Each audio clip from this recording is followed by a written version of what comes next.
కలిదోషహారియై సర్వభూపాలులకు సిరులను కలిగించు మోహిని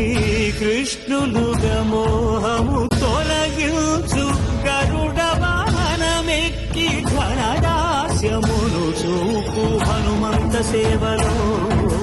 అభయం ప్రసాదించు గజవాహనము పని భ్రాంతిని తొలగించు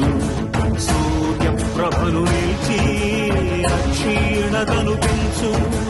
శ్రీవత్సవక్షుడై ఆ చంద్రప్రభను విహరించు రథమెక్కి మనోరథమెక్కి మలిన వాంఛలను త్రుంచగా రయమెక్కి హరిహయమెక్కి కథ